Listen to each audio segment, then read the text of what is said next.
I'm more alive than ever before. I've been to my Commodore 64. My friends are knocking down my door to get into my Commodore 64. It's mind-boggling. Commodore 64 lets you play hundreds more games than any video machine, plus draw, program, even do music. I'm more alive than ever before, and my friends are knocking down my door. 'Cause now we're into so much more. We're into our Commodore 64.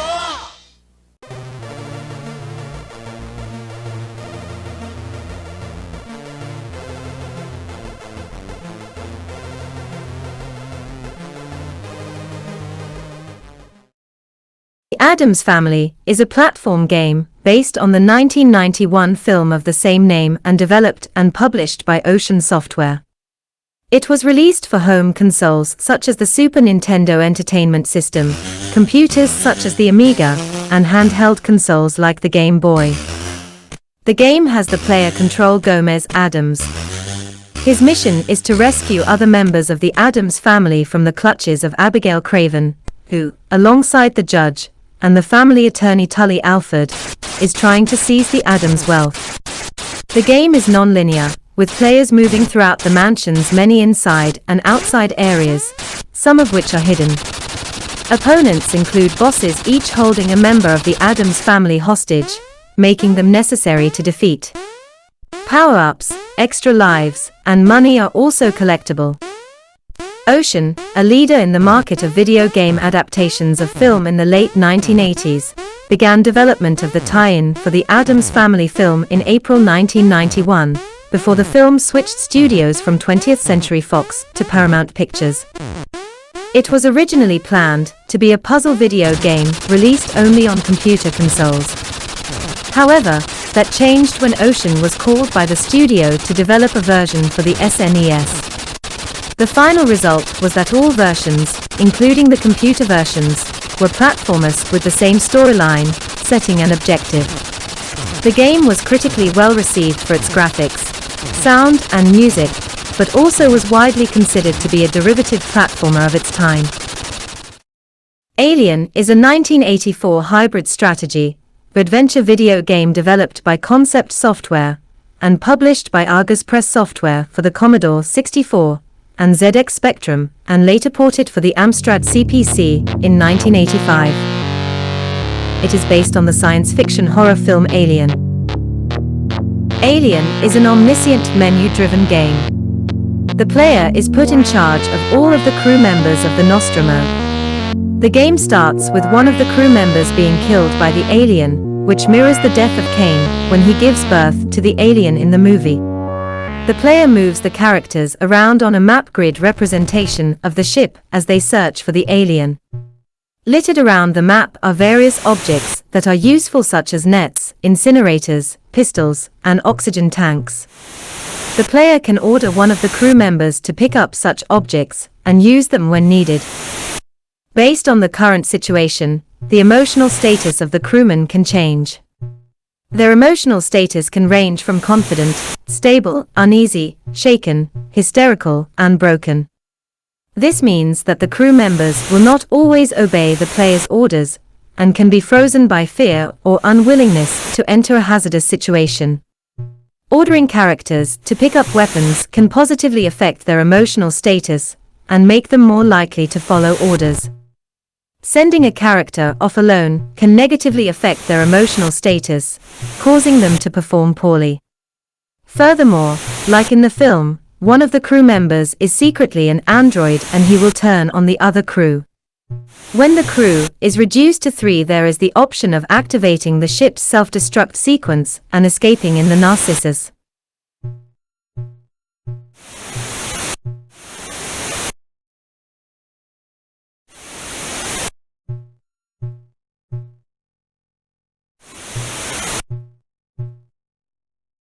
Aliens, the computer game, is a 1986 video game developed by Software Studios and published by Electric Dreams Software, initially for Amstrad CPC, Commodore 64, and ZX Spectrum. It is based on the film of the same title. Ports for the Commodore 16 and MSX were developed by Mr. Micro and published in 1987. Aliens. The computer game is played from a first-person perspective and is set inside an atmosphere processing plant, a maze complex consisting of 255 rooms. The player encounters alien enemies throughout the game. Upon killing an alien, the body leaves a deadly pool of acid blood that must be avoided. The player also faces the threat of biomechanical growth, which, if left uncontained, results in new alien eggs and facehugger enemies. The player's ultimate goal is to reach the room that houses the queen alien and her nests, both of which must be destroyed. The player can directly control a team of marine soldiers, or can issue orders to the team from the Mobile Tactical Operations Bay (MTOB). When playing from the MTOB, the player has a view of the team's surroundings via video cameras attached to each soldier's helmet.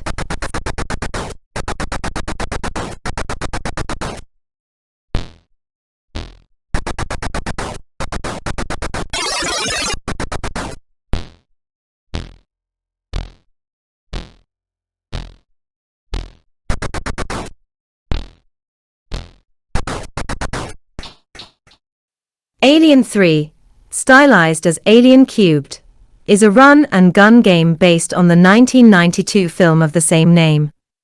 It was released for the Genesis and Amiga in 1992, then for the Commodore 64, Game Boy, Game Gear, Nintendo Entertainment System, Super Nintendo Entertainment System, and Master System.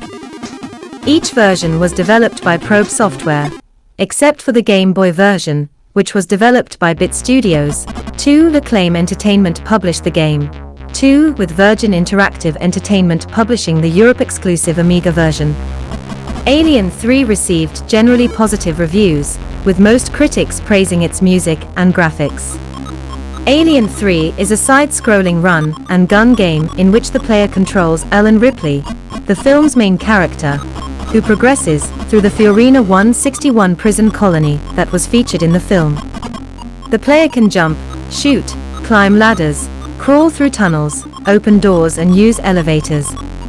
Unlike the film, Ripley has a large arsenal of weapons that can be used against the game's enemies, consisting of aliens and facehuggers. Weapons include pulse rifles, flamethrowers and grenades. A motion tracker warns the player of nearby enemies.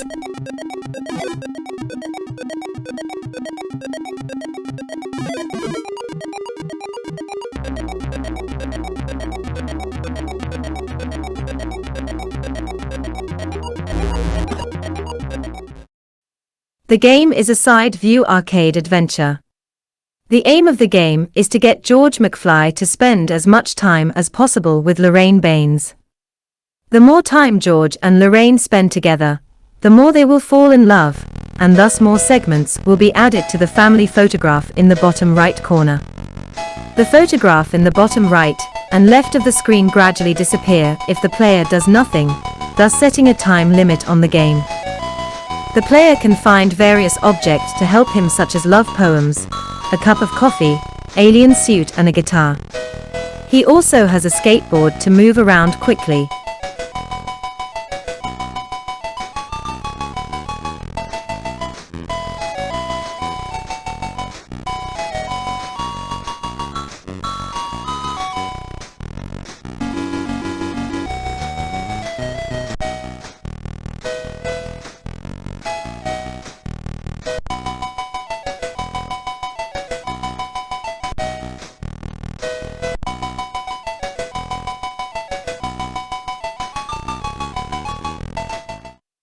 Back to the Future Part 2 is a 1990 action game based on the 1989 film of the same name. It was developed and published by ImageWorks for Amiga, Amstrad CPC, Atari ST, Commodore 64, MS-DOS, Master System, and ZX Spectrum. The game has 5 levels based on scenes from the film and was criticized as a poor conversion of the film. It was followed by Back to the Future Part 3. Back to the Future Part 2 features 5 levels based on scenes from the film.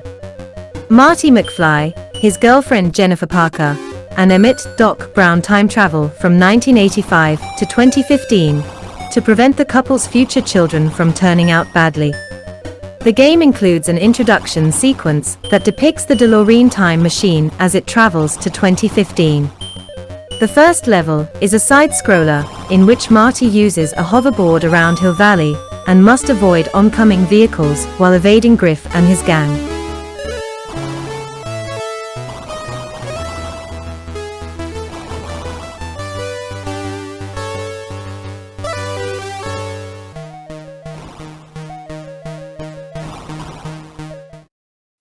Back to the Future Part 3, or Back to the Future 3, is a video game based on the film of the same name. The game is different from LJN's Back to the Future Part 2 and 3 video game released for the NES. The game was released in 1991 for the Genesis, Amiga, Amstrad CPC, Atari ST, Commodore 64, MS-DOS, Master System, and the ZX Spectrum. Each version of the game is more or less identical, and all are loosely based on the popular film of the same name. The game was developed by Probe Software and published by ImageWorks and Arena Entertainment for Sega. The main game features 4 different levels. There are some differences between versions.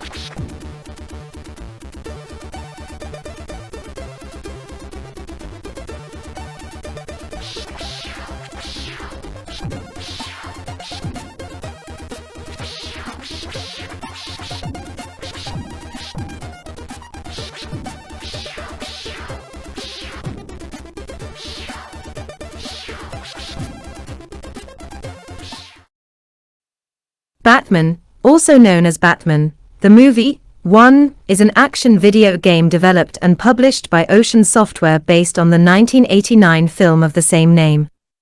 It was released on 11 September 1989 for the Commodore 64 and ZX Spectrum with Amiga, Amstrad CPC, Atari ST, MS-DOS and MSX versions following soon after. The game consists of 5 levels based on events from the film.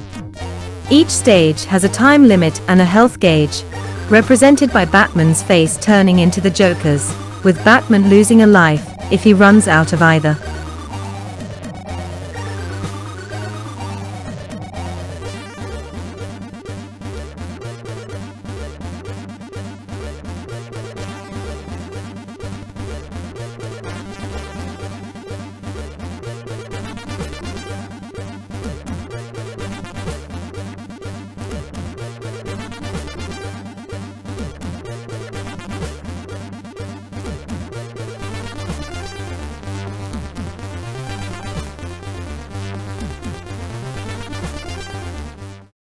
Beverly Hills Cop is a video game developed by Tynesoft and published in 1990. The story is loosely based on the 1984 film Beverly Hills Cop.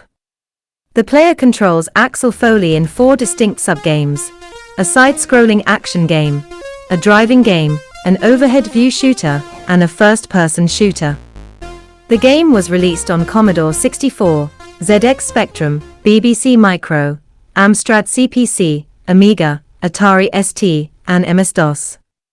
The BBC version only contains the driving game.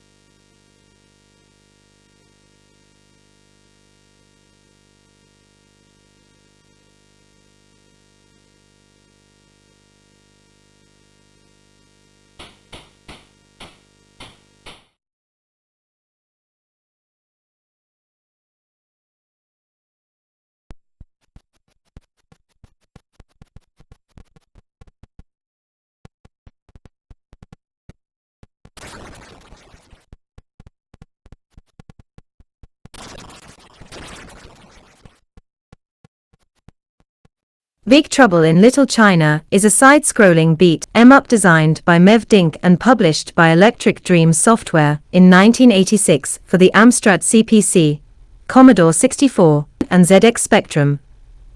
It is a tie-in license for the film of the same name. The player controls one of the 3 main protagonists and may switch between them during play. The characters progresses from right to left, an unusual orientation in this genre of game, fighting oncoming enemies.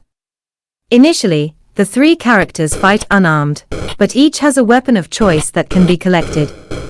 Jack Burton can use a gun with limited ammunition, and Wang Kai can wield swords which eventually break. The third character, Egg Shen, initially fires weak magic bolts which improve with range and strength when he finds a magic potion.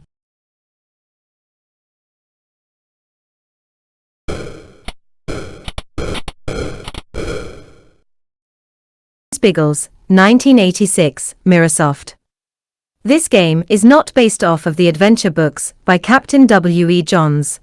The game is based off of the forgotten 1986 movie called Biggles, Adventures in Time. The game has 3 stages. Each are accessed when you die in the level. After 3 cycles, the game is over. The first is a typical side-scroller, shoot 'em up, with you piloting Biggles plane over the lines of World War I. You either avoid or blast at the planes and anti-aircraft guns at the bottom of the screen. You normally only have 2 bombs to use on the axe, as Biggles would say.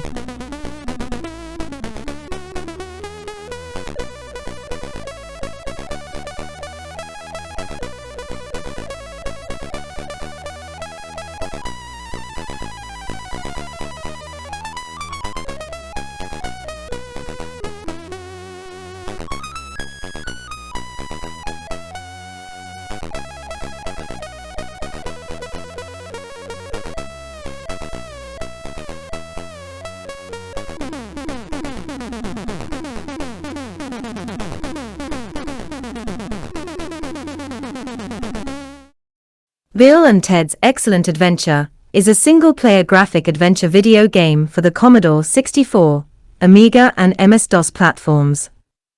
The game was developed by Off the Wall Productions and published by Capstone Software. This video game is a part of the Bill and Ted franchise, and the concept is based on the 1989 film Bill and Ted's Excellent Adventure. The player controls both Bill and Ted as they travel through different time periods, collect artifacts, and talk to locals to help find the historical figures for their oral report in present-day San Dimas. As in the film, if player does not finish the game in a set amount of time, the player fails the history report, thus losing the game.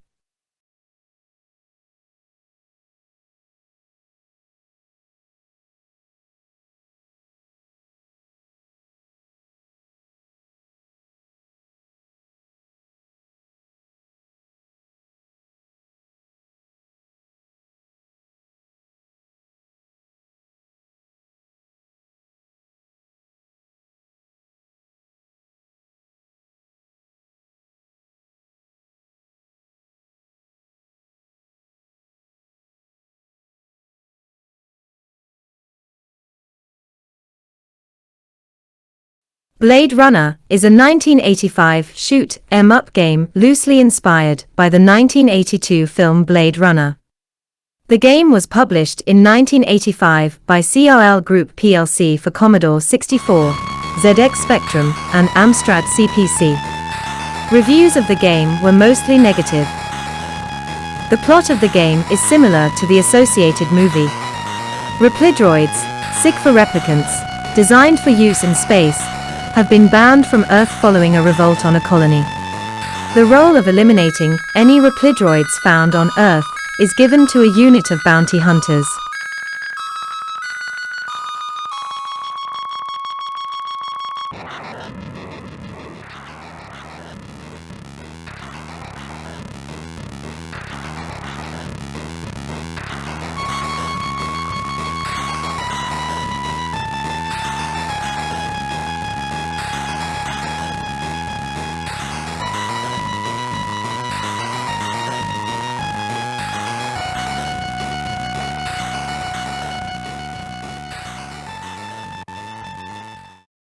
Cobra is a 1986 platform game based on the film of the same name.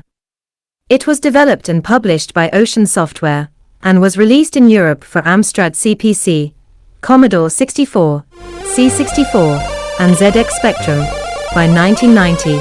it received a budget re-release. Cobra is a side-scrolling platform game based on the film of the same name. The player controls Cobra, a cop who must rescue a model, Ingrid, from a villain known as the Night Slasher. The player must avoid various enemies throughout the game, including members of Night Slasher's gang and people with bazookas. Cobra is initially unarmed and only has a head but as a defense. Weapons such as knives, pistols, and laser-sighted machine guns can be found inside hamburgers, which are laying around in each level. The player can also duck to avoid attacks, and must jump over incoming prams. Gameplay takes place across 3 levels: a city, a rural area, and a factory.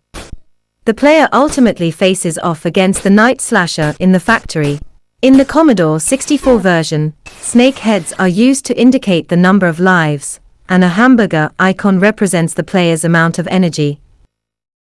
Cool World is a 2D platform game released by Ocean Software in 1992 for the Commodore 64, Amiga, Atari ST, and MS-DOS. It was the first game based on the film of the same name. A version of the game for the Game Boy was released in 1993 alongside 2 entirely different games based on the film for the NES and SNES. Players control Frank Harris, chief of the Cool World Police Department. He must prevent the Doodles, evil cartoons, from stealing items from the real world and sending them to various locations in the cartoonish Cool World. Any items that have already been sent to Cool World must be returned to the real world. If too many doodles are in the real world or too many items from the real world have been sent to Cool World, a danger meter increases, indicating an imbalance between the real world and the Cool World.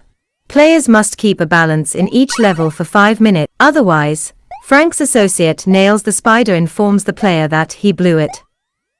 Doodles can be defeated by being turned into ink blots using Frank's pen. The player must collect coins that defeated doodles leave behind to pay for access to the game's various locations.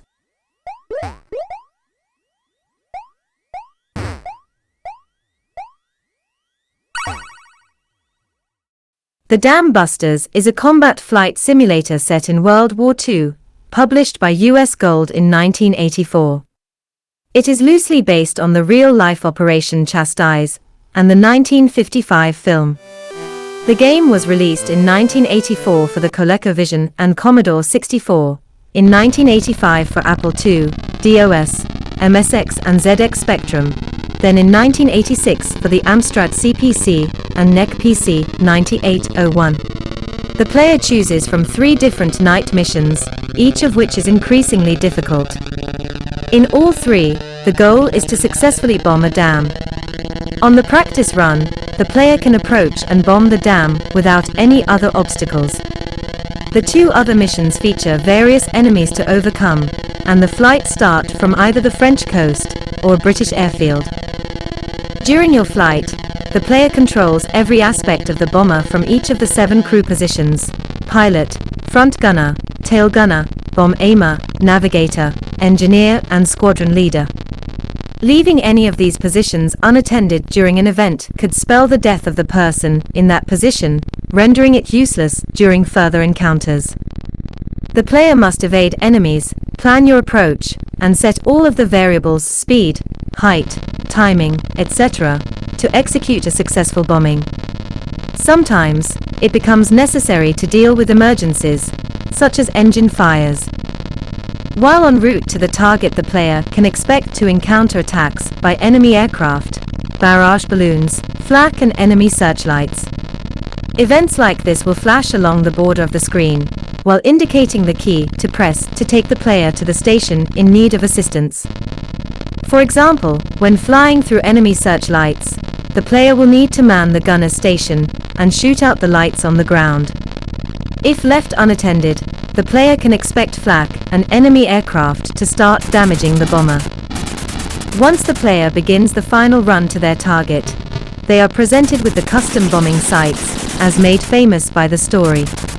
When the player toggles the bomb, they are shown an animation of the bomb bouncing along the lake and hitting, or not hitting, the target dam.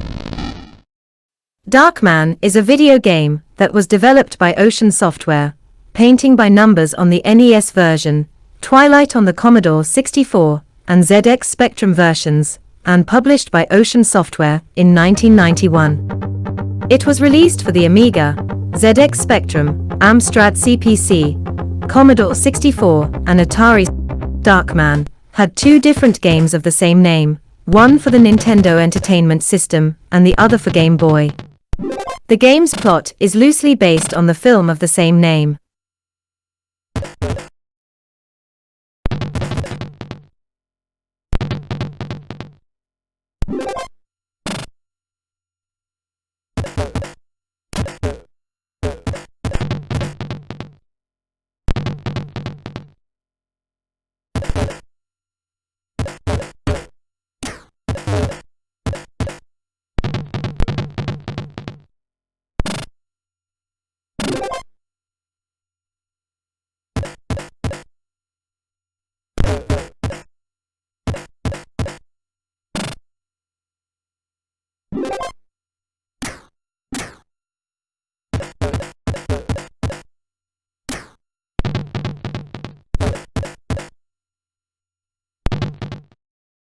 Death Wish 3 is a video game published in 1987 on Commodore 64 by Gremlin Graphics Software Limited.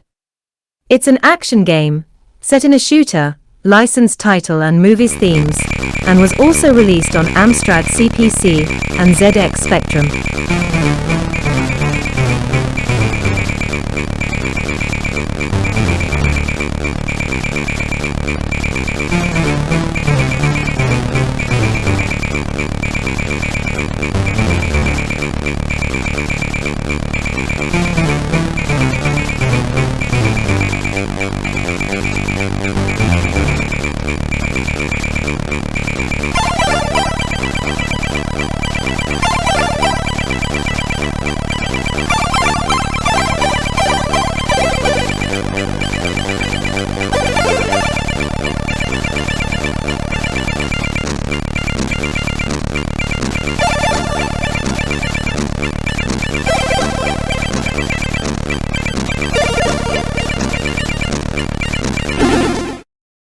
Dick Tracy appeared in the following video game tie-ins for the motion picture: Amiga, Atari ST, Commodore 64, MS-DOS, Amstrad CPC, ZX Spectrum, and GX 4000, developed by Titus France, and published by Walt Disney Computer Software.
Die Hard is the name of three video games, one released for the Commodore 64 in 1990, one released for the TurboGrafx 16 in 1990 and the other for the NES in 1991 by Activision, not to be confused with the earlier DOS video game created by Dynamix in 1989. Its gameplay is based on the 1988 film of the same name. During the game, the player rescues hostages and battles with terrorists from a top-view perspective at Nakatomi Plaza in Los Angeles. John McClane decides to visit his wife Holly in Nakatomi Plaza, only to discover that she is taken hostage on the 30th floor, along with a number of other hostages. The terrorist leader, Hans Gruber, is after the money locked away in a safe on the 30th floor. His hacker, Theo, is slowly breaking the locks into the vault. McClane decides to fight the terrorists on his own, ascending the building as he does so.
Die Hard 2. Die Harder is an okay shooter from Grand Slam, based on the hit movie of the same name. The game is essentially 3D target practice.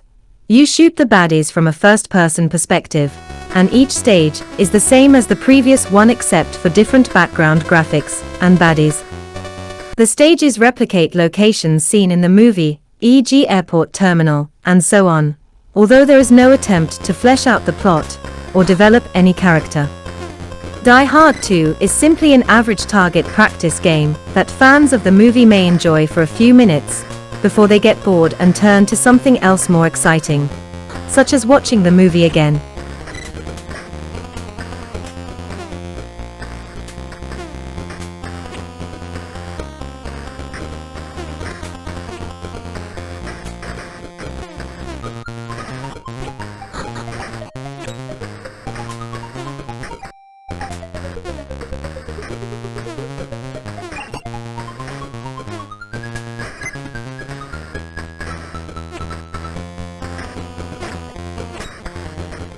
A role-playing video game developed by Horrorsoft and released by Accolade in 1990 for the Amiga, Atari ST, Commodore 64, and MS-DOS computers. It was Horrorsoft's second published game, after 1989's Personal Nightmare, and stars the actress Cassandra Peterson as her character Elvira. In Mistress of the Dark, Elvira is held captive by dark forces in the castle of her ancestor, Lady Imelda. The player's character is to enter the castle to rescue Elvira and prevent the imminent return of the long-dead evil sorceress. The well-received game was followed by Elvira 2, The Jaws of Cerberus in 1991, and the spiritual successor Waxworks in 1992. The game begins following events of the 1988 film Elvira, Mistress of the Dark. After the death of her evil uncle Vincent, Elvira has inherited Kilbrigant Castle and has restored it to its former glory, planning to turn it into a tourist attraction for horror fans. However, while doing this, Elvira has inadvertently awakened a horde of monstrous followers of her distant ancestor, the powerful wicked witch Imelda. The monsters imprisoned Elvira in the castle and began preparations to use her for the return of their mistress. The player's character has been called upon to help by Elvira to help her prevent Imelda's resurrection. The evil sorceress died centuries ago before she could take over and rule the world, but has made a pact with the devil to be brought back to life in the future. In the beginning of the game, the player is captured by the sorceress's undead minions. He is then rescued by Elvira and asked to help get her powers back, and to find a way to send Imelda back to hell before it is too late. Star Wars. The Empire Strikes Back is a side-scrolling arcade shooter that sees you take control of a snowspeeder to battle against Imperial walkers on the planet Hoth. The Rebel Shield generator is situated to the far right, and waves of Imperial forces approach from the left with the goal to reach and destroy the generator, so that their main forces can descend and destroy the Rebel base. Your task is to fly your snowspeeder and defeat each wave of enemies to buy the rebels time to escape. The C64 version of the game is broken up into 8 stages, which alternate between attacks from AT-ST Scout transports and the Big Daddy AT-ATS, and features different daytime settings.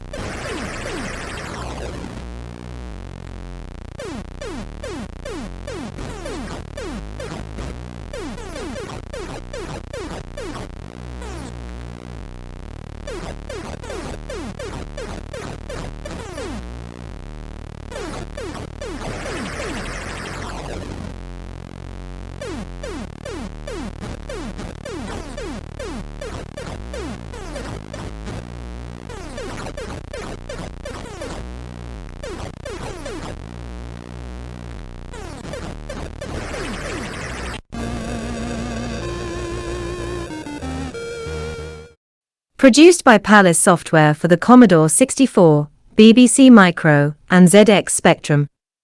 Based on the 1981 horror film of the same name, it was the first officially licensed Evil Dead video game. The ZX Spectrum version was never released on its own and eventually appeared on the B-side of Cauldron. The game is set in the cabin from the Evil Dead film. The player controls Ash, and must close cabin windows to prevent monsters from entering, while also killing monsters that are already in the cabin. As the player defeats monsters with various weapons, shovels, shotguns, and axes, Ash's energy level decreases.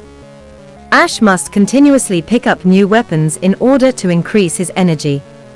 Once he has defeated all the monsters, Ash must obtain the Book of the Dead and destroy it in order to defeat the evil.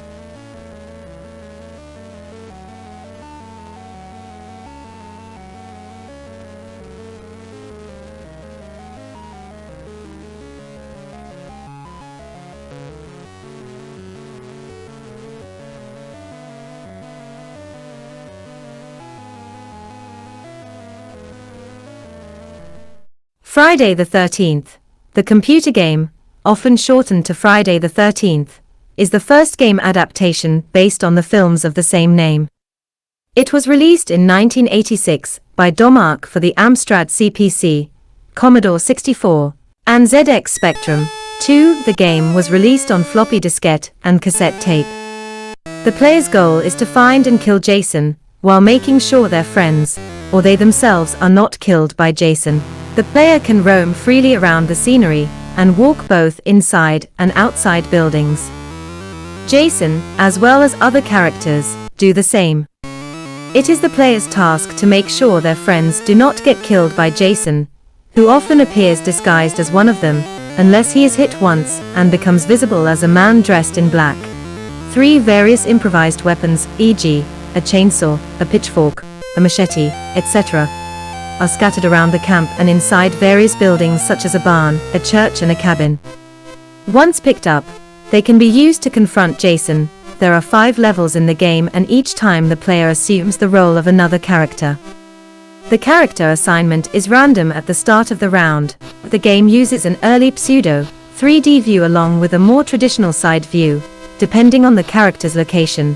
4. The game also features a fear meter, in the form of a blonde woman's head with hair standing on end, to symbolize the player character's level of fright at the time. Ghostbusters is a licensed game by Activision based on the film of the same name. It was designed by David Crane and released for several home computer platforms in 1984, and later for video game console systems, including the Atari 2600, Master System, and Nintendo Entertainment System. The primary target was the Commodore 64, and the programmer for the initial version of the game was Adam Bell-Lin. The player sets up a Ghostbusters franchise in a city whose psychokinetic, PK, energy levels have begun to rise. At the start of the game, the player is given a set amount of money and must use it to buy a vehicle and equipment for detecting and catching ghosts. They must then move through a grid representing the city, with flashing red blocks indicating sites of ghost activity. When the player moves to a flashing block, the game shifts to an overhead street view and they must drive to the site, attempting to vacuum up stray ghosts if the vehicle is equipped to do so. Upon reaching the site, the player must maneuver 2 Ghostbusters to guide a Slimer ghost into position to be drawn into a trap. Successfully doing so awards money, but each failure causes the PK energy level to jump and incapacitates one of the player's 3 team member characters. The player must return to the Ghostbusters headquarters at intervals to empty the traps and/or revive any incapacitated team members. As the game progresses, the player must also keep free-roaming ghosts from reaching the Temple of Zool for as long as possible. Each one that does so adds to the PK energy level. Ghostbusters 2 is a 1989 action game based on the film of the same name. It was published by Activision for various computer platforms. British studio Forcefield developed a version for Commodore 64, Amiga, Atari ST, Amstrad CPC, and ZX Spectrum, which also got ported to the MSX by New Frontier. It features 3 levels based on scenes from the film. Dynamix developed a separate version for the DOS, also based on the film. The non-DOS versions were praised for the graphics and audio, but criticized for long loading times, disk swapping, and the final level.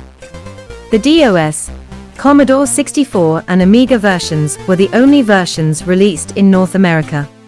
Ghostbusters 2 follows the plot of the film, in which the spirit of Viggo the Carpathian intends to enter the Earth world and take it over, by inhabiting the body of Oscar Barrett, the baby son of Dana Barrett.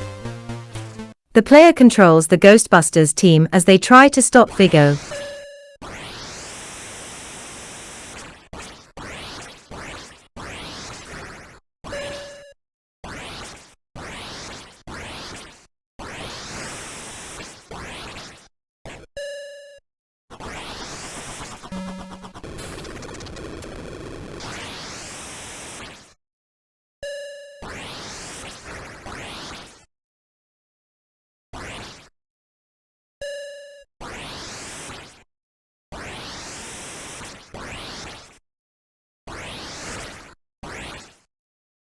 The Goonies is a puzzle platform game programmed by Scott Spanberg and published in 1985 by Datasoft. It is based on the 1985 Richard Donner film The Goonies. The game has 8 stages, each based on a scene from the film. In each stage, the 2 Goonies must work together to solve puzzles and reach the exit to move on to the next stage. In single-player mode, the joystick button can be used to switch between the 2 characters, and in the 2-player mode, each player controls 1 Goonie.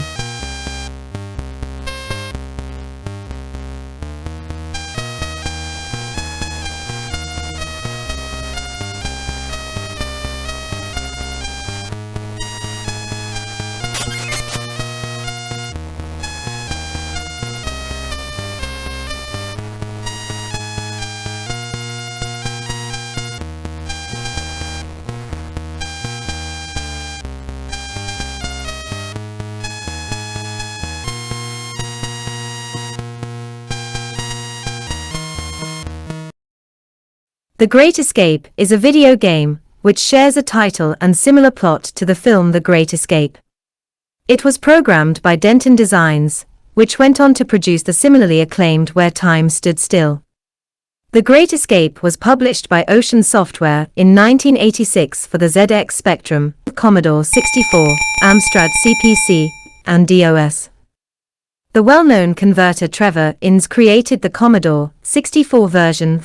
The player controls an unnamed prisoner of war, who has been interned in a POW camp somewhere in northern Germany in 1942. The camp itself is a small castle on a promontory surrounded on 3 sides by cliffs and the cold North Sea. The only entry to the camp is by a narrow road through the gatehouse, and anyone passing through this must be carrying the correct papers. Everywhere else the camp is surrounded by fences, or walls with guard dogs used to patrol the perimeter, and guards in observation towers, with searchlights posted to watch for any prisoners trying to escape. Beneath the camp there is also a maze of tunnels and drains, although these are dangerous to enter without some kind of light. The player's task is to escape from the camp. There are a number of different ways in which this can be achieved.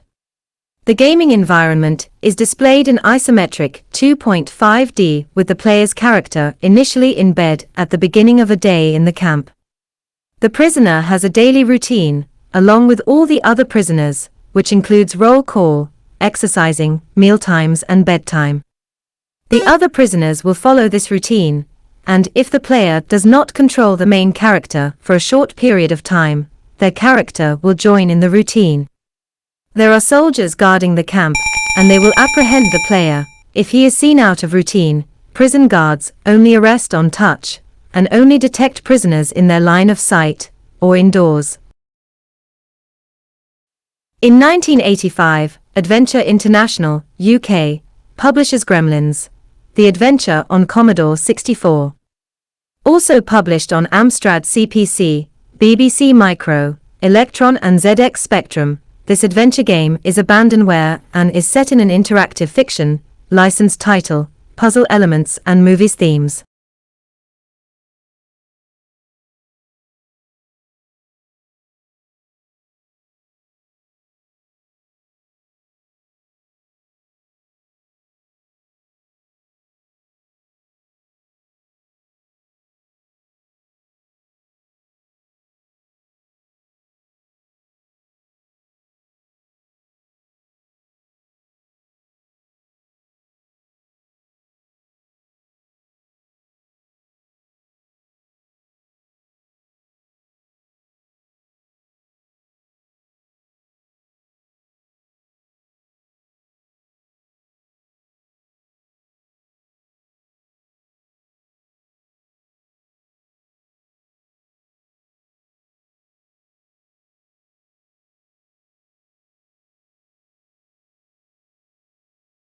Gremlins 2, The New Batch, is a platform video game developed and published by Sunsoft for the Nintendo Entertainment System and Game Boy video game systems in 1990. The game was released in conjunction with the film from Warner Bros. And Amblin Entertainment. The Spanish company Toposoft and Motive Time developed a side-scrolling Gremlins 2, The New Batch video game for Amiga, 1 and Atari ST, Commodore 64, DOS, MSX, Amstrad CPC, and the ZX Spectrum, distributed by Irby Software and Toposoft in Spain and by Elite Abroad, being the first time a Spanish video game company got an exclusive license from a Hollywood movie to make a video game. The game had featured Billy Peltzer using a wide variety of weapons, flashlights, tomatoes, frisbees and the like, to dispatch of gremlin adversaries. The goal in each of the 5 levels is to locate a specific item required to see the game's good ending.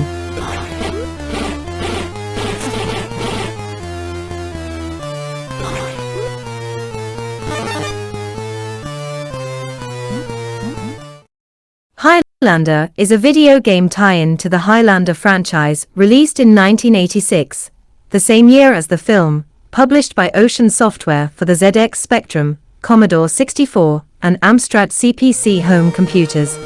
Highlander was panned by reviewers.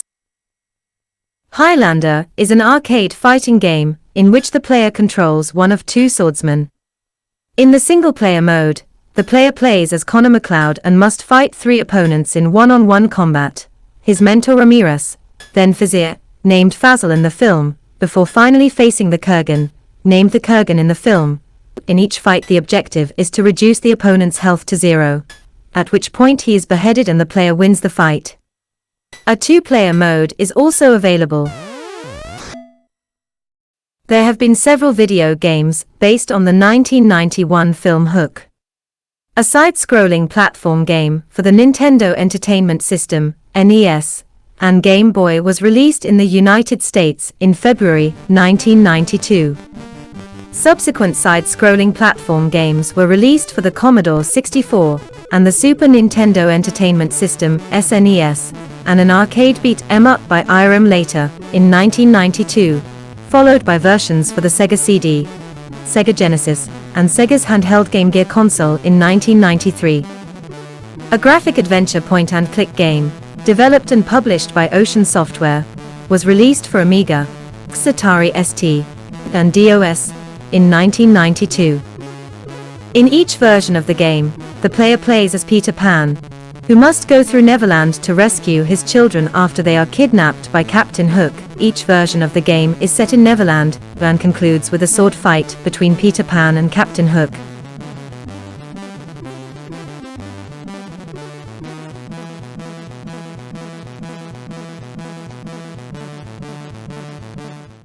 Hudson Hawk is a platform game developed by Special FX Limited for the Amstrad CPC, Amiga, Atari ST, Commodore 64, and ZX Spectrum based on the film of the same name. It was released in 1991 and published by Ocean Software. Sony ImageSoft released it in the US for the Game Boy and NES. In Spain it was published as El Gran Halcón, the Spanish title for the film. An SNES version was in development, but was cancelled when the film flopped. The player assumes the role of Hudson Hawk, a cat burglar. He is sent on a mission to steal 3 Da Vinci artifacts. Walking through various levels in this platform game, the player must avoid sounding alarms. In addition, security guards and dogs show up to hamper the mission. Hudson Hawk can pacify the enemies by punching them or launching tennis balls at them.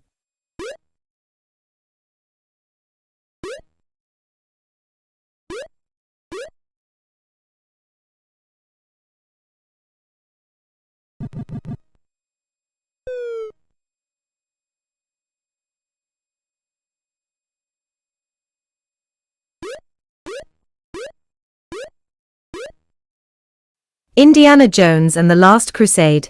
The action game was published in 1989 by Lucasfilm Games, based on the film of the same name.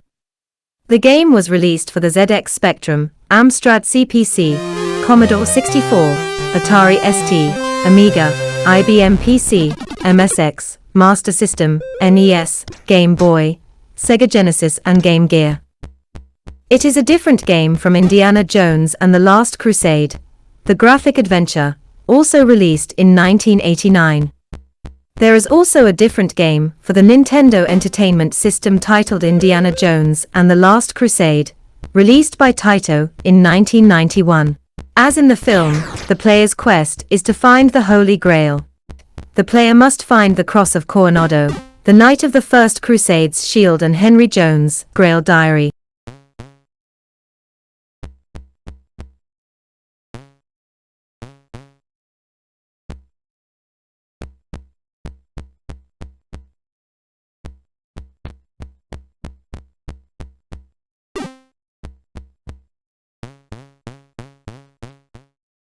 Indiana Jones and the Temple of Doom is an action video game developed and published by Atari Games and released in arcades in 1985.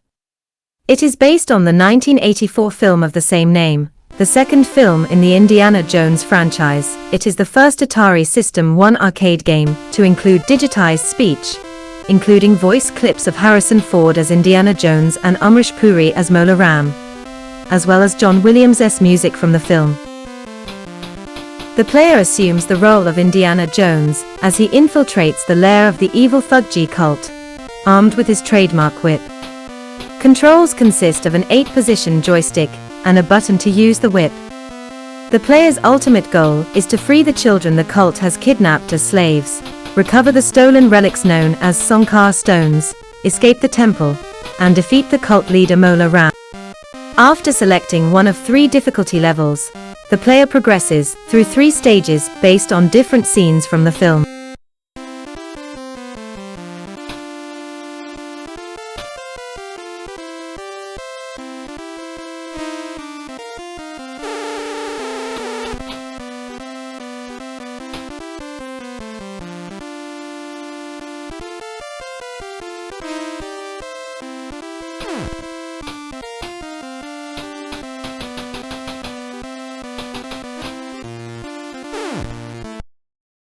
Labyrinth, the computer game, is a 1986 graphic adventure game developed by Lucasfilm Games and published by Activision. Based on the fantasy film Labyrinth, it tasks the player with navigating a maze while solving puzzles and evading dangers. The player's goal is to find and defeat the main antagonist, Jareth, within 13 real-time hours. Unlike other adventure games of the period, Labyrinth does not feature a command line interface. Instead, the player uses two scrolling, word wheel menus on the screen to construct basic sentences. Labyrinth was the first adventure game created by Lucasfilm. The project was led by designer David Fox, who invented its word wheels to avoid the text parsers and syntax guessing typical of text-based adventure games.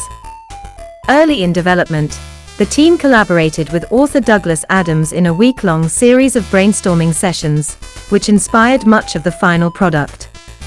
Labyrinth received positive reviews and, in the United States, was a bigger commercial success than the film upon which it was based.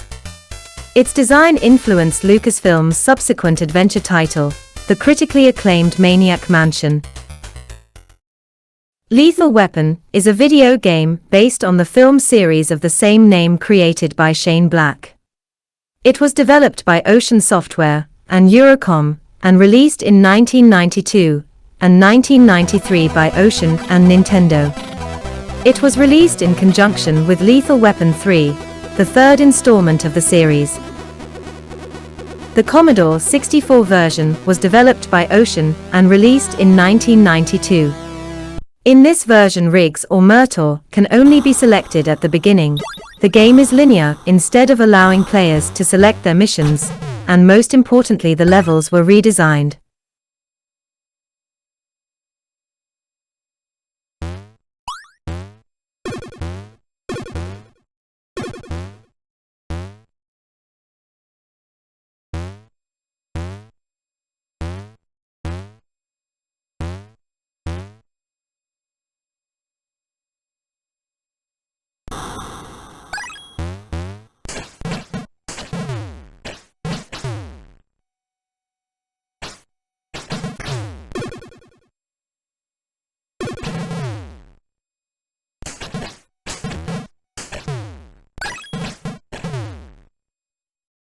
.007 License to Kill is a 1989 video game based on the James Bond film of the same name, developed by Quixel and published by Domark in 1989. It was released for Amiga, Amstrad CPC, Atari ST, BBC Micro, Commodore 64, DOS, MSX and ZX Spectrum. The game's storyline closely follows that of the film, consisting of 6 scenes in which Bond chases drug Char Sanchez, who has murdered his best friend Felix Leiter's bride. The scenes within the game vary in setting and include helicopter chases, underwater diving, water skis, and behind the wheel of an 18-wheel tanker truck. .007 License to Kill is a top-down vertical scrolling action shoot 'em up where the objective is for the player to pursue the antagonist, drug lord Sanchez, through 6 pre-made levels in a variety of different methods. The right-hand side of the screen contains a HUD which displays information about the current level, such as the height of the helicopter in the first level, or the amount of ammunition remaining in the second level. Hostile enemies populate each level, which can be killed or avoided, and there are side objectives along the way such as picking up ammunition or drug caches. The player must dodge shots and environment dangers, such as boats or falling rocks. The Living Daylights is a run-and-gun video game adaptation of the 1987 James Bond film The Living Daylights. 1. It was the second Bond game published by Domark following 1985's poorly received A View to a Kill, the computer game. The game was released for all major platforms at the time and developed by Dare Software, Atari 8-bit, Exasoft, BBC Micro, Sculptured Software, Commodore 64, and Walking Circles, Amstrad CPC or PCW, MSX, ZX Spectrum from a design by Richard Naylor of Domark. The game was re-released as a light gun shooter on various cassette tapes with the ZX Spectrum 007 action pack. The plot was greatly rewritten and explained on narration audio cassettes by Desmond Llewellyn as Q.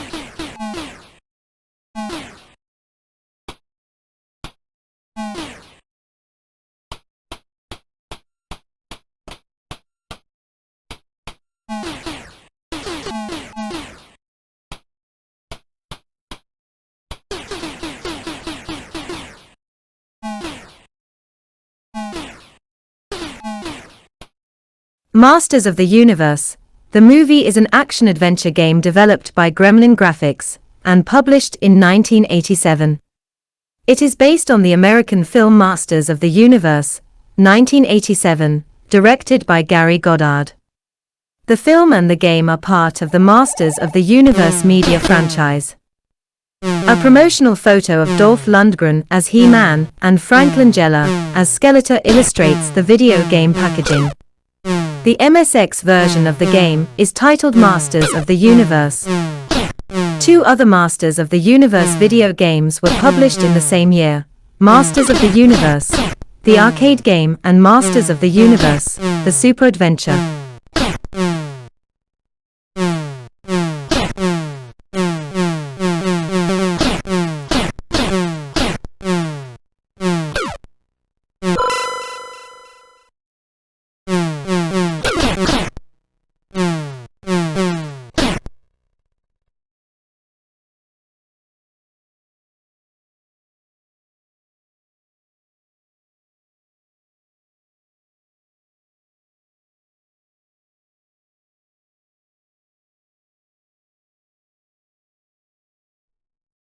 Navy SEALs is a shoot 'em up platform video game developed and published by Ocean Software. It was first released in the United Kingdom for the Amstrad CPC, Amstrad GX 4000 and Commodore 64 in 1990. It was later re-released in the rest of Europe for the ZX Spectrum, Atari ST, and Amiga home computers in the following year.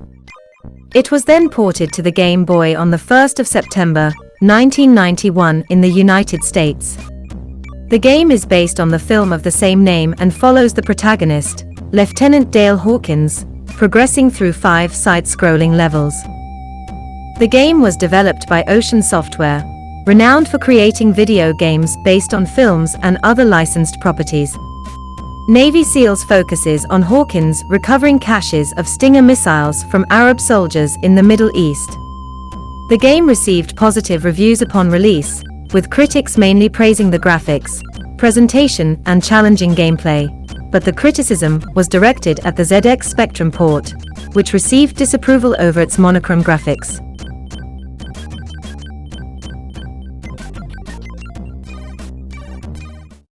Here is the video game, The Never-Ending Story. Released in 1985 on Commodore 64, it's still available and playable with some tinkering. It's an adventure game, set in an interactive fiction, fantasy, licensed title, puzzle elements and movies themes, and it was released on Amstrad CPC, Apple II, Atari 8-bit and ZX Spectrum as well.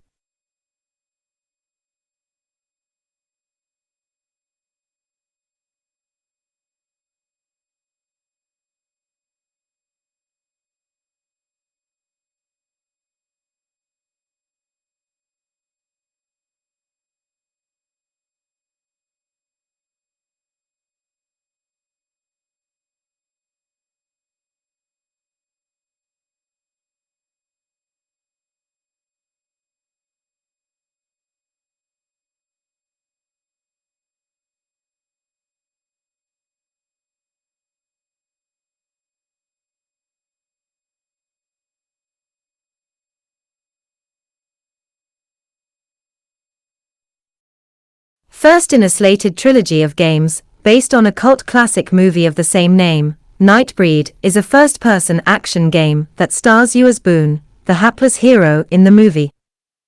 Although the game is a standard shoot-everything-in-sight fare, it borrows some adventure game elements and integrate them into the game quite well. As Boone, you have a handful of tasks to complete. First, you've got to collect the 3 keys to Midian, one located on each level, which will involve defeating or avoiding lots of Sons of the Free and an equal number of hostile Nightbreed. You've also got to free the Berserkers, a bunch of homicidal and totally uncontrollable breed normally kept locked up in the dungeons of Midian, then get baptized by Baphomet, the living god of the Nightbreed. Free the breed from getting trapped underground and kill the mask to rescue your girlfriend Lori.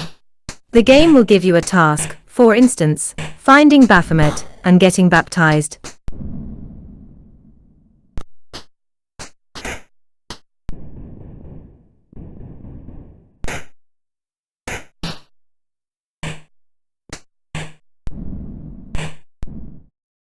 Platoon is an action game developed by Ocean Software and published by Data East for the Amiga, Amstrad CPC, Apple II, Atari ST, Commodore 64, PC-DOS, and ZX Spectrum in 1987 to 1988. The NES version was ported and published by Sunsoft in September 1988. It was the first video game adaptation of the 1986 war film Platoon, followed by the 2002 game. In Stage 1, the player is in a jungle with a side-scrolling element. The player is able to navigate vertically and horizontally through the screens. The player must also avoid getting hit by enemies, landing on explosive mines, as well as dodge any booby traps in the way. The goal of the first stage is to find the explosives buried deep within the jungle, and then navigate out and plant the explosives on the bridge.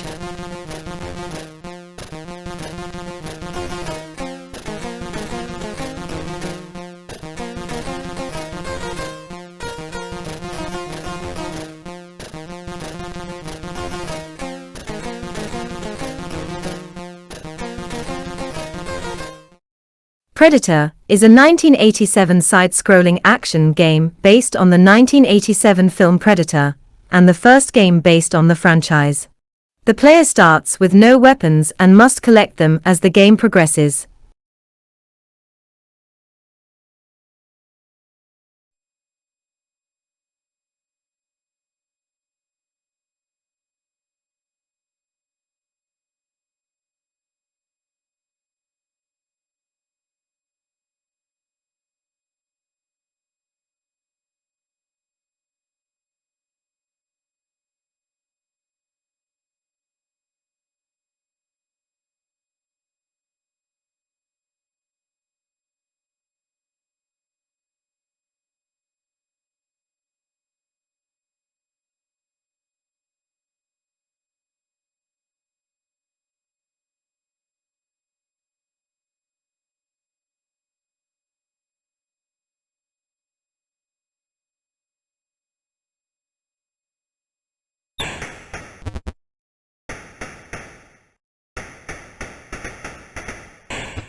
Predator 2 is a 1990 rail shooter video game developed by Oxford Mobius and Arc Developments and published by ImageWorks, Konami and Mirasoft for MS-DOS, Amiga, Amstrad CPC, Atari ST, Commodore 64, and the ZX Spectrum.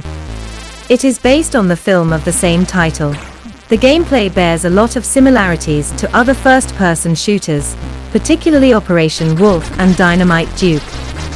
The plot of the game follows the plot of the movie, in which the player assumes the role of Lieutenant Mike Harrigan as he fights the Jamaican posse, Colombian cartel, and the Predator himself.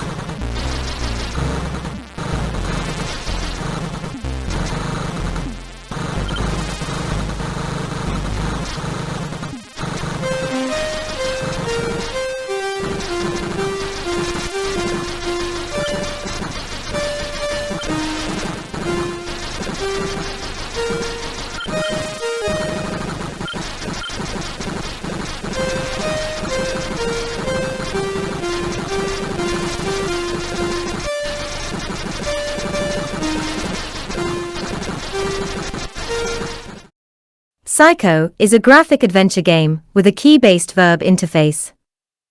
A set of jewels has been stolen. At the time of the theft, a curator was with the jewels, so he got stolen too. And who's the suspect? Norman Bates, of course. The next night, a daring detective drives out to the sinister Bates Motel. His plan: find the jewels, free the curator and take a nice hot shower, should time suffice. Psycho is entirely controlled with the keyboard, direction keys for moving your character around, shortcut keys for performing actions. You need to stand close to an interesting object in order to examine it. Adversaries will appear at random throughout the house, putting you to sleep by touch and thus draining your precious time. You've only got 4 hours to solve the case. You may shoot the enemies as soon as you find a weapon. As there is no other option for character interaction, this is how you'll deal with the Bates family as well. Rambo, stylized on screen as Rambo, First Blood Part 2, is a 1985 video game based on the film Rambo, First Blood Part 2, 1985. The game was designed by David Collier and Tony Pomfret, with the ZX Spectrum version converted by Platinum Productions. The Commodore 64 version's music is by Martin Galway from Northern Ireland, incorporating melodies from the film's score. The Amstrad CPC version's music was played and recorded live by Choice Software's in-house programmer, a designer and musician James Edward Cosby, also from Northern Ireland, using a Yamaha DX7 synthesizer via the then new MIDI serial comms protocol. Several other games based on the film were also released, including Rambo for the Nintendo Entertainment System and Rambo, First Blood Part 2 for the Master System. The game follows the movie's story. The player, who is controlling Rambo, has to find his lost equipment, locate the POW camp, rescue the hostages, and make it back to the extraction point while being pursued by constantly respawning enemies. Rambo starts off with just a Bowie knife and grenades, both of which have an unlimited supply, as with all the weapons, and gains points for killing the enemy and for collecting the following equipment: rocket launcher, M16 rifle, and bow and arrows for explosive and non-explosive. The gameplay is based on Capcom's arcade game Commando, 1985.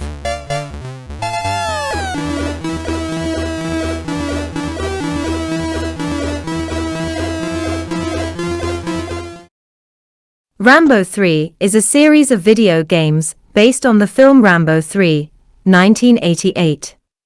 Like in the film, their main plots center on former Vietnam-era Green Beret John Rambo being recalled up to duty one last time to rescue his former commander, Colonel Sam Troutman, who was captured during a covert operation mission in Soviet-controlled Afghanistan. Taito released an arcade video game based on the film. The console versions were developed and published by Sega.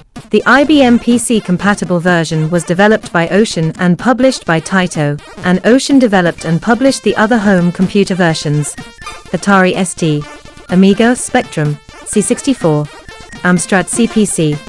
The ZX Spectrum, Atari ST, Amiga, Commodore 64, and Amstrad CPC versions have 3 missions, and vary drastically from the console versions.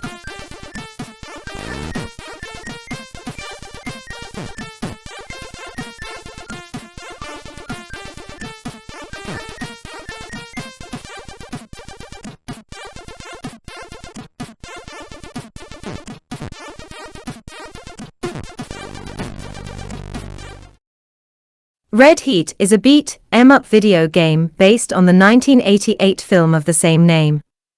It was developed by British studio Special FX 1 and published by Ocean Software 2. It was released in Europe in 1989 for Amiga, Amstrad CPC, Atari ST, Commodore 64, C64, and ZX Spectrum. In 1991, Red Heat received a budget re-release for Amiga, Commodore 64, and ZX Spectrum published through Ocean's budget label, The Hit Squad. Red Heat is a beat 'em up game based on the film of the same name. The player controls Russian Moscow militia captain Ivan Danko, who must stop drug kingpin Viktor Rostavili. The game takes place across 4 levels, starting with a Russian sauna where Danko must engage in hand combat against enemies. The player has a gun and limited ammunition for the next 3 levels, which take place in a hospital, a hotel, and a goods yard. In the final level, the player faces off against Rostavili. The gameplay occupies only the middle portion of the screen for a cinematic widescreen effect. Various subgames are also played throughout the main game, each with their own objective. One subgame has the player trying to break apart a hot rock using only Danko's hand. In a different subgame, the player must put a torn dollar bill back together. Another subgame has the player shoot enemies who pop out of closed doors.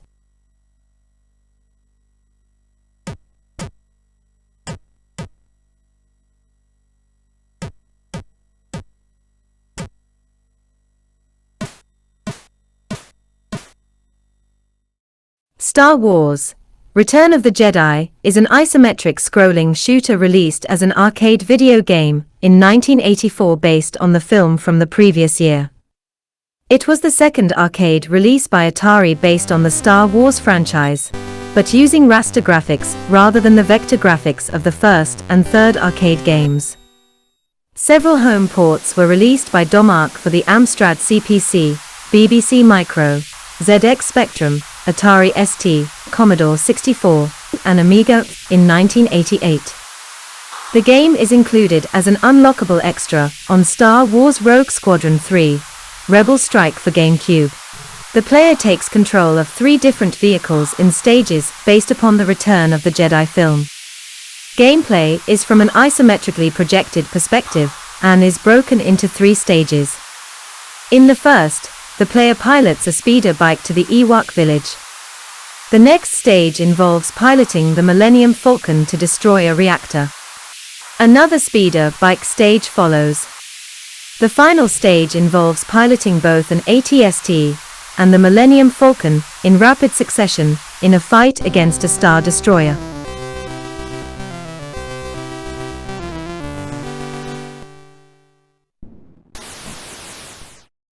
Robocop is a beat-em-up, a run-and-gun video game developed and published by Data East for arcades in 1988 based on the 1987 film of the same name. It was sublicensed to Data East by Ocean Software, who obtained the rights from Orion Pictures at the script stage.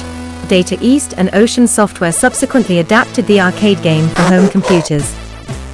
The game was a critical and commercial success. The arcade game was the highest-grossing arcade game of 1988 in Hong Kong, and reached number 2 on Japan's monthly game machine arcade charts. On home computers, the game sold over 1 million copies worldwide, and it was especially successful in the United Kingdom, where it was the best-selling home computer game of the 1980s. The gameplay is similar to Data East's arcade game Bad Dudes vs. Dragon Ninja, released earlier the same year. Robocop includes elements from both beat-em-up and run-and-gun video games.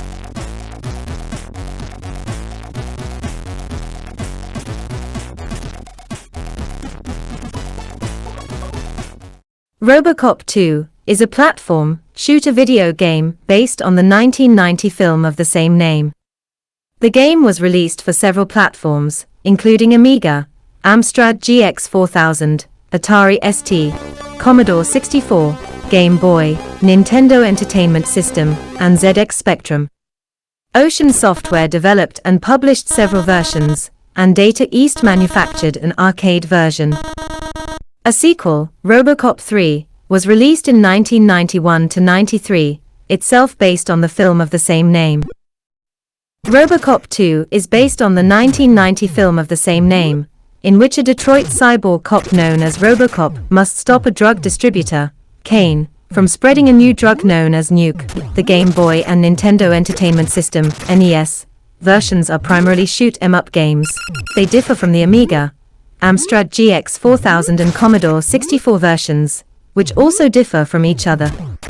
In addition to side-scrolling platform levels, the Amiga and ZX Spectrum versions include other levels, consisting of first-person shooting galleries, an aspect from the original Robocop game, and a puzzle game, in which the player must help Robocop remember his memories by arranging certain electronic chips.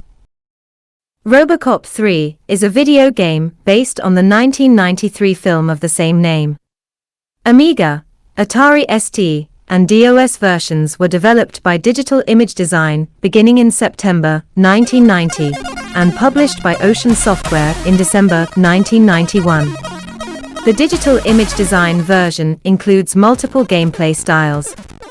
During 1992 and 1993, other versions consisting of side-scrolling platform gameplay were released for the Commodore 64, ZX Spectrum, NES, Super NES, Game Gear, Master System, and Sega Genesis.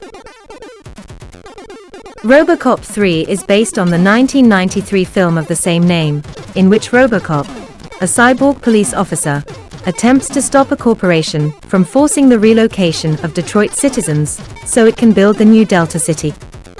The Digital Image Design version consists of 5 different game segments that include driving, shooting enemies to rescue hostages, hand-to-hand combat, flying a jetpack, and battling a robot ninja. This version includes the arcade action option, which allows the player to play any of the game's 5 sequences as a single mission with its own plot and mission objectives. The player can also play the game's sequences as part of an overall adventure story known as Movie Adventure, with more characters and different enemies. For much of the Movie Adventure mode, the player is allowed to play any mission rather than following a specific arrangement. During this mode, the player can also choose to abort missions, which affects enemies' decisions as well as the plot in between levels. A news broadcast is played to inform the player of the story and advance the game. The Rocky Horror Show is a video game based on the musical of the same name. It was developed and published by CRL Group. It was released for Apple II, Commodore 64, Commodore 128, ZX Spectrum, and Amstrad CPC, created by the CRL Group plc. The game received generally positive reviews from video game critics. Based on the musical of the same name, the Rocky Horror Show has the player control either Brad or Janet as they search the castle of Dr. Frankenfurter for pieces of the Medusa machine in order to de-Medusa the player's partner and escape. They must also find keys to open doors and along the way avoid other characters who attempt to stop Brad and Janet. Dr. Frankenfurter, Magenta and Columbia will remove the player's clothes and randomly place them around the castle, while Riff Raff and Eddie will try and kill the player. Rocky is harmless, however. All the characters quote various lines from the musical when you encounter them.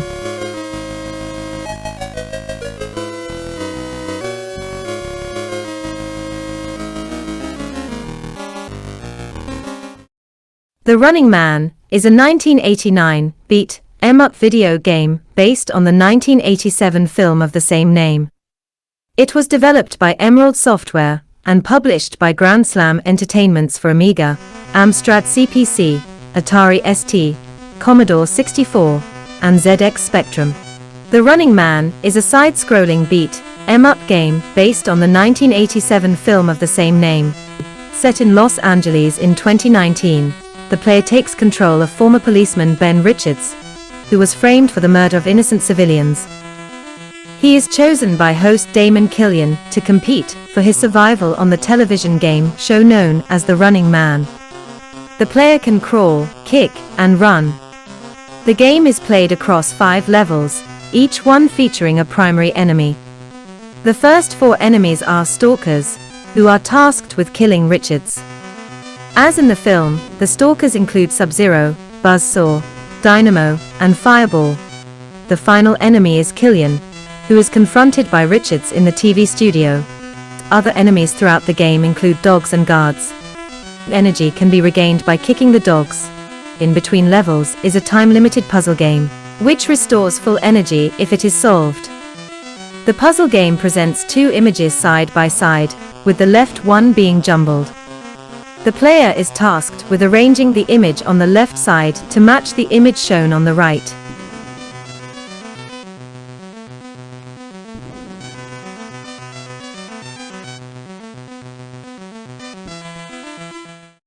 Short Circuit is a video game based on the 1986 film of the same name. It was developed and published by British company Ocean Software, and was released in Europe in 1987, for Amstrad CPC, Commodore 64, C64, and ZX Spectrum. It was published again in 1989 as a budget re-release. Short Circuit is based on the film of the same name, in which a weaponized robot, Number 5, is struck by lightning and gains human emotion. The president of Number 5's manufacturing company, Nova Robotics, wants to capture him before he can do any harm to the public, and the scientist who built Number 5 wants to disassemble him and discover how he gained emotion. Meanwhile, a security chief wants to destroy Number 5. Short Circuit consists of two gameplay modes, both in which the player takes control of Number 5. In the first portion, Number 5 must wander through numerous rooms in the robotics facility and try to escape. From computers, the player downloads software that allows Number 5 to jump, shoot a laser to stun guards, and search for items that must be used to escape.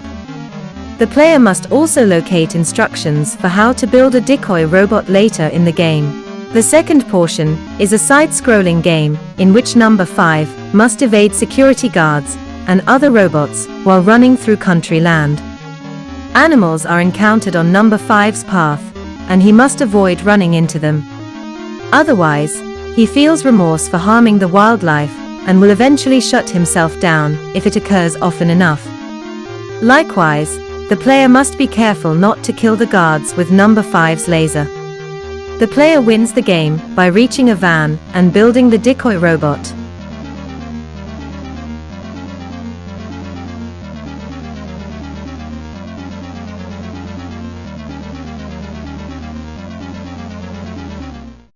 Star Wars is a first-person rail shooter designed by Mike Howley of 5, and released as an arcade video game in 1983 by Atari, Inc. 6. It uses 3D color vector graphics to simulate the assault on the Death Star from the 1977 film Star Wars. There are 3 connected gameplay sequences: combat against TIE fighters in space, flying across the surface of the Death Star, and the final trench run. The sequence repeats, with added complications and the Death Star regenerating for each. The player's X-Wing fighter has a shield which only protects against damage a certain number of times, then the next hit ends the game. Speech synthesis emulates actors from the film 7/8. Developed during the golden age of arcade games, Star Wars has been included on lists of the greatest video games of all time. Home ports were published by Parker Brothers, Domark, and Broderbund. It was followed by a lesser-known arcade sequel, sold as a conversion kit for the original, in 1985, Star Wars: The Empire Strikes Back. Suburban Commando is a multi-style action game based on the movie of the same name. Features a fairly poor R-Type clone level, 3 standard jump and run levels, and 3 beat-em-up levels. Well, quite a nice combination, but not that entertaining as it sounds. At least technically it's okay, but lacking a lot in gameplay. Awful movie, awful game. Stay away from this one if you can help it.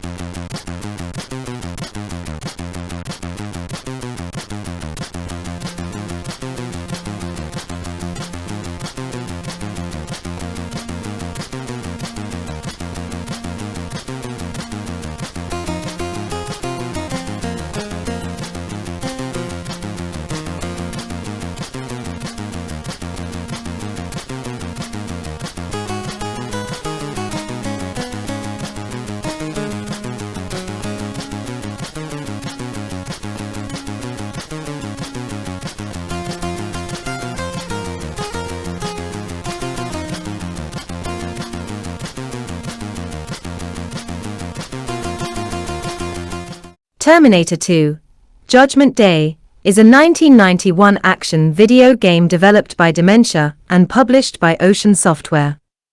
It is based on the 1991 film of the same name, and was released in Europe for Amiga, Amstrad CPC, Atari ST, Commodore 64, DOS, and ZX Spectrum. It is a sequel to the Terminator, itself based on the 1984 film of the same name. The game features several gameplay styles such as driving, fighting, and puzzle solving. Terminator 2: Judgment Day was well received for its graphics, gameplay variety, and sound. However, critics also considered the game to be average or disappointing, with some criticizing it for a lack of originality and its difficult gameplay. Terminator 2: Judgment Day is based on the film of the same name, in which two Terminator machine models, the T-800A and the T-1000, are sent back from the future. The T-800 is tasked with protecting a boy named John Connor, who will eventually become the leader of the human resistance in a war against machines. The T-1000 has been sent back with an order to kill young John, ensuring the rise of the machines. In the game, the player largely takes the role of the T-800. John's mother, Sarah Connor, is also playable in certain levels. The levels are based on prominent scenes from the film, including one in which the T-1000 drives a truck through a flood control channel, in pursuit of the T-800 and John, who are riding on a motorcycle. Other scenes recreated in the game include Sarah's escape from a mental hospital, a sabotage of Cyberdyne Systems headquarters, and a showdown between the Terminators in a steel mill. Digitized images from the film appear in between levels to advance the story. Each level features one of several gameplay styles, such as beat 'em up fighting between the two Terminators, or vertically scrolling driving sequences, in which characters flee from the T-1000. Sarah's hospital escape is played as a side-scrolling level. Other levels are played as a sliding puzzle game, in which the player must perform repairs on the T-800. Successfully completing these levels will increase the player's health for the next level, but winning the puzzle game is not necessary to progress forward.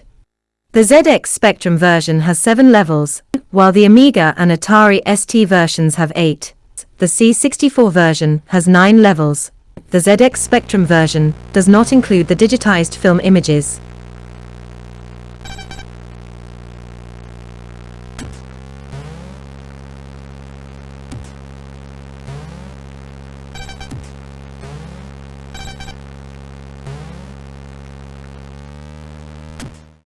Top Gun is a 1986 combat flight simulation game based on the film of the same name. It was developed and published by British company Ocean Software, and was released for several computer platforms.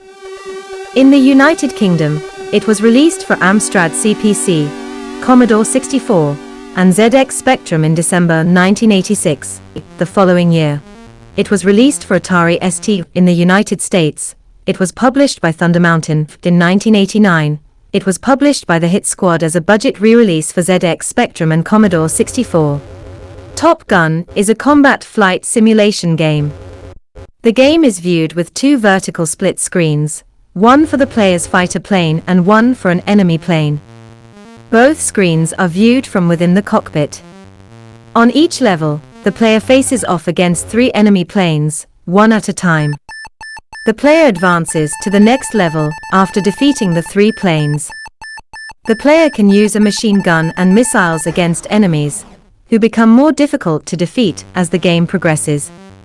The machine gun is prone to overheating if used continually, and missiles must be locked onto a target for 3 seconds before they can be launched. Enemy planes also have missiles, and a single missile is fatal to both the player and the enemy plane. The player can drop a flare to distract an incoming enemy missile. An instrument panel gives the player information, such as altitude, speed, and machine gun temperature. Top Gun includes a 2-player mode in which both players receive 3 planes. Both players start with a plane each and use it in combat against the other player. If a plane is destroyed, the player uses another one. A player loses the game if all 3 planes are destroyed by the other player.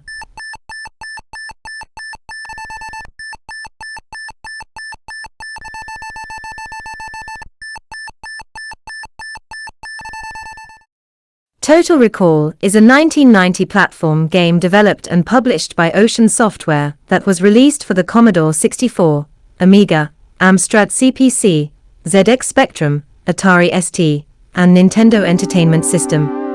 Total Recall is based on the 1990 film of the same name. Total Recall was released in 1990 and 1991 by Ocean Software for the ZX Spectrum, Commodore 64, and Amstrad CPC. The game was originally developed by Active Minds for the ZX Spectrum and Commodore 64 until the project was rebooted by Ocean Software. There was also a NES version, which was notably different from the others, being developed by a different team, Interplay, who were subcontracted by Acclaim Entertainment. Interplay defended the changes, however, claiming that their alterations stuck closer to the spirit of the original short story, which they said read more like a platformer. The game includes platform segments and top-down racing scenes, with the player controlling Douglas Quaid.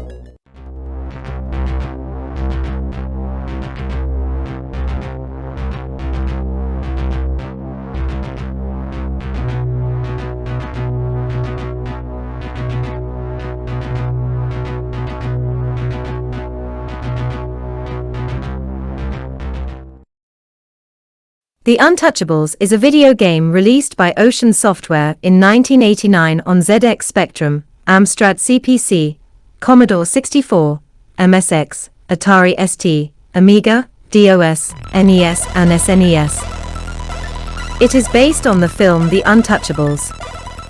A side-scrolling based loosely on the movie, the game plays out some of the more significant parts of the film.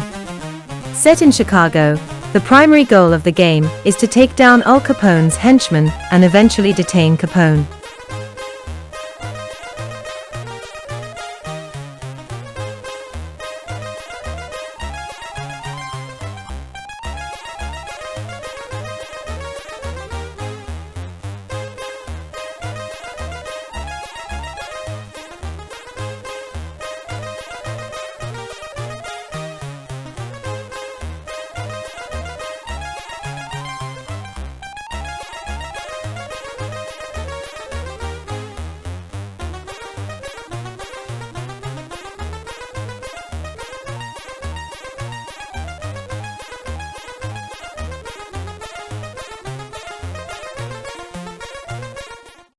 A View to a Kill are two separate video games released in 1985 and based on the James Bond film A View to a Kill.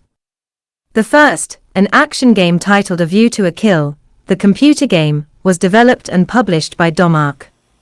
It was available for the ZX Spectrum, Amstrad CPC, Commodore 64, MSX, and ORIC. The second game, James Bond 007, A View to a Kill, is a text-based adventure for MS-DOS, Macintosh, and Apple II. It was developed by Angelsoft and published by Mindscape. Domark created an action game split into 3 separate sections, inspired by scenes from the film. The game starts with the famous movie intro sequence of the moving gun sight and Bond shooting towards the camera.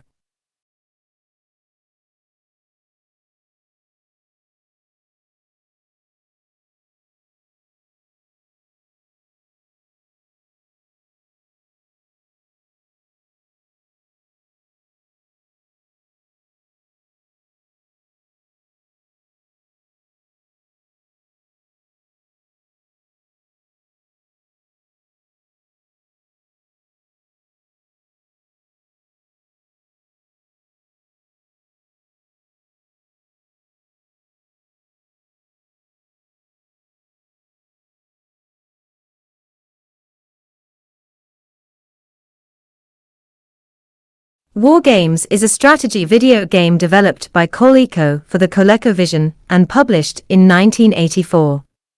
It was ported to the Atari 8-bit computers and Commodore 64. The game's goal is to defend the United States against nuclear attack, much in the style of a less frantic missile command. The principal designer was Coleco staffer Joseph Angiolillo. Joseph Angiolillo presented a 1-hour seminar on the creation of war games at the August 2011 Board Game Players Convention in Lancaster, Pennsylvania, where he showed a DVD of his creation process, and memos and lists from Coleco, showing the designers of each Coleco product. The game was directly inspired by MGM's 1983 film War Games, but instead of depicting the film's events, it adapts its iconic NORAD scene into playable form. The initial defcon for each sector is 5. As the game begins, the iconic line, "Greetings Professor Falcon," appears on the screen, quickly followed by, in a box, "Select a challenge level from 1 to 8 for global thermonuclear war." After the skill level has been chosen, the main game screen appears. The continental United States is divided into 6 sectors, each with its own bases and major cities. ICBMs and bombers reign over the North Pole, while submarines inch toward coasts. Defenses consist of ABMs, interceptor aircraft, submarines and an experimental particle beam satellite that trumps everything else, but weaves in and out of sectors on a fixed orbit. U.S. units are individually far superior, but vulnerable to the destruction of interceptor and missile bases. Events proceed in real time in all sectors as defenses gradually crumble.